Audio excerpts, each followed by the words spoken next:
विद्यार्थ्यांनो, माझं नाव माधुरी राजपूर आहे. मी तुम्हाला हिंदी हा विषय शिकवणार आहे. आज विद्यालयात तुमचं स्वागत करत आहे. आज जो आपला धडा आहे क्रिया हा यांचा तिसरा सीझन आहे आणि हा एक व्याकरण आहे. तर पहिला आणि दुसरा सीझन मध्ये आपण काय पाहिले की क्रियाची परिभाषा आणि त्यांचे काही प्रकार पाहिले. तर हा सीझन मध्ये आपण काय पाहणार आहे? चला बघूया. बघा. आता पहिला प्रश्न काय आहे तुमचा? नीचे दिए गए वाक्य में से क्रिया छाटकर सामने लिखो. आता तुम्हाला काय करायचं आहे? इथे काही प्रश्न दिलेले आहे. काय आहेत? काही प्रश्न दिलेले आहेत. त्याला बघून त्यांचं उत्तरे लिहायचं आहे. कारण की त्या कोणती क्रिया आहे हे पण लिहायचं आहे. तर पहिला बघूया. गुरुदेव हम लोगों को देखकर बोले. तर गुरुदेव काय बोलले? आम्हाला बघून, आम्ही सगळ्यांना बघून पाहून बोलले. काय बोलले आणि ही कोणती क्रिया आहे ते तुम्हाला करायचं आहे. मी यांचं उत्तर खाली दिलेले आहे, परंतु मी आता नाही तुम्हाला बोलणार, कारण की तुम्हाला जेव्हा मी बोलणार तर तुम्हाला नाही समजणार. तर पहिले तुम्ही समजून घ्या. नाही येणार तर मी उत्तर दिलेलं आहे. तर पहिला आपला क्वेश्चन झालेला आहे. दुसरा होता शीला मावशी मुंह बनाकर बोली. शीला जे मावशी आहे ती मुंह करून बोलली. काय बोलली हे तुमच्यावर आहे की कोणत्या कामची क्रिया आहे. तिसरा किसान ने मजदूरों से फसल कटवाई. किसान जे होता ते मजदूर होते त्यातून आपल्या फसल म्हणजे शेती जे आहे ते कटून घेतली होती. तर हा पहिला आणि दुसरा आणि तिसरा या प्रश्न झालेले आहे. आता आपण चौथा बघणार. ऋत्विक को रास्ते में गिरी हुई एक पोटली मिली.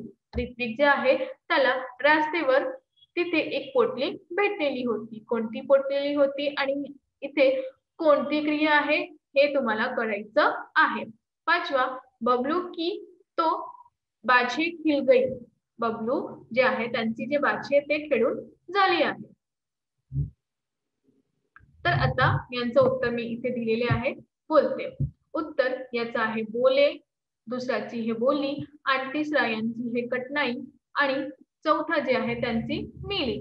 तर याप्रमाणे चौथा जे आहे मिली आणि पाचवा जे आहे खिल गई.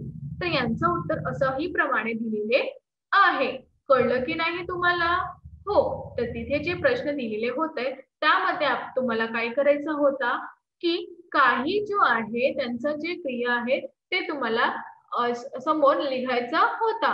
काय करायचं होतं? लिहायचं होतं. तर हा जे प्रश्न होता त्यांचा पहिला बोले आणि दुसरी बोली, तिसरा कटवाई, चौथा मिली आणि पाचवा जे हे खिल गई. तर यांच्या समोर असा ती क्रिया आहे. कळलं की नाही तुम्हाला? कळाले. तर दुसरा बघूया. कर्म के आधार पर क्रिया पहचान कर सामने क्रिया के भेद लिखो. इथे तुम्हाला काय करायचं आहे? कर्मानुसार त्या आधारे क्रियाला तुम्हाला समजून घ्यायचं आहे किंवा पहचानून घ्यायचं आणि त्यांचा भेद पण लिहायचा आहे. तर पहिला काय आहे? स्वप्नील सो रहा है. काय आहे? स्वप्नील सो रहा है. तर यामध्ये त्यात क्रिया तुम्हाला ओळखून द्यायचं आहे की यांचं क्रियेचा अर्थ काय आहे किंवा यांचा काय उपयोग आहे. दुसरा आहे तुम बाजार जाकर सब्जी लाओ. आता काय करायचं आहे? तुम्हाला कुठे जायचं आहे? बाजार जायचं आहे आणि सब्जी घेऊन यायचं आहे. तर हा जे सब्जी आहे त्यातून तुम्हाला कोणतं कर्म दिसत आहे का?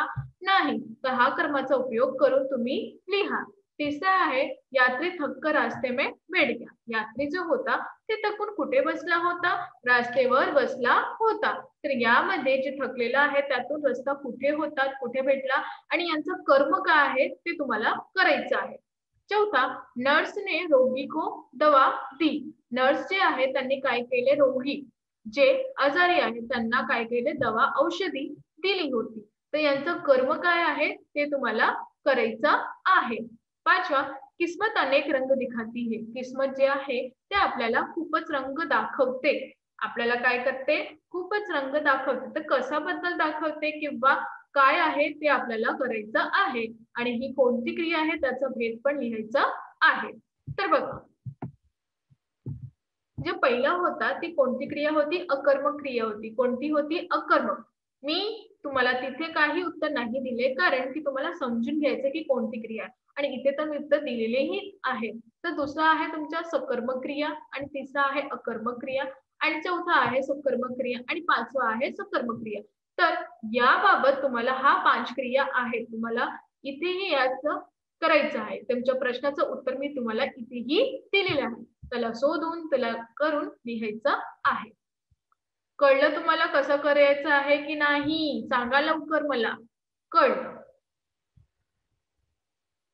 तर आता अजून आहे.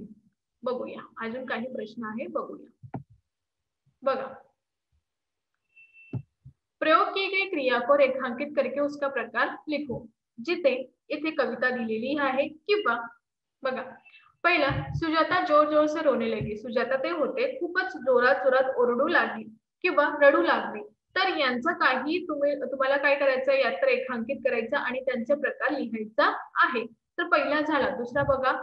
दादी पोते को बगीचे में घुमा रही. दादी काय करत आहे? पोतेला घेऊन बगीचात फिरत आहे.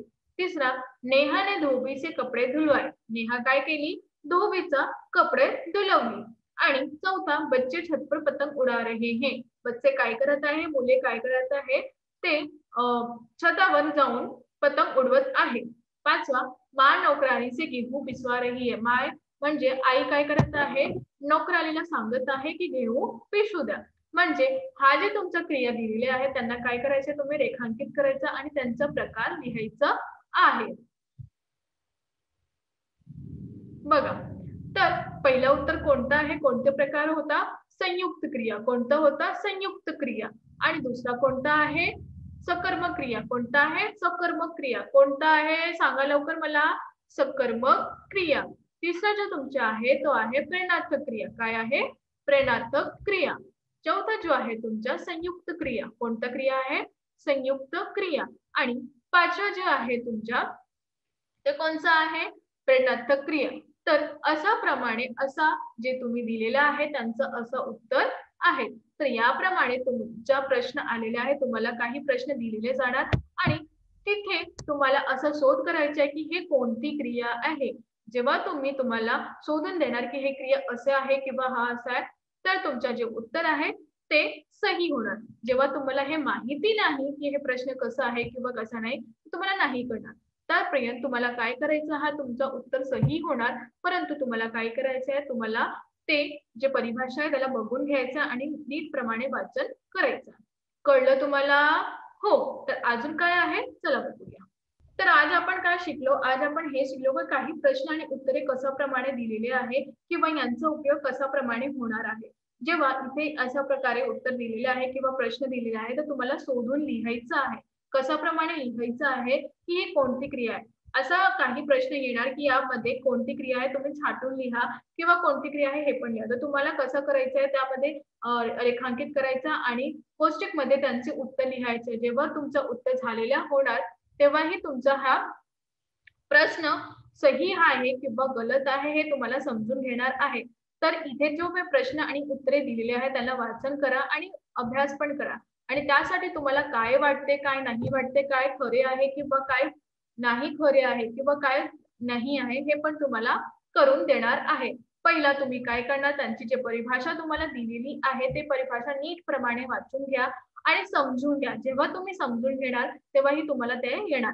आणि तुमचे जे प्रश्न येणार कशाबद्दल येणार की हा जे प्रश्न आहे त्यातून तुम्हाला कर्म काय आहे, सहाय्यक क्रिया काय आहे, कोणती प्रेरणात्मक क्रिया हे तुम्हाला बघायचं आहे.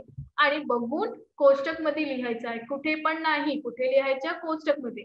तर त्याप्रमाणे तुमचं जे उत्तर आहे ते सहीही होणार. जेव्हा तुम्ही नाही लिहिणार तेव्हा गलत येणार. तर हा प्रमाणे आज आपण हे शिकलो की कशाबद्दल प्रश्न येणार आणि कशाबद्दल नाही येणार.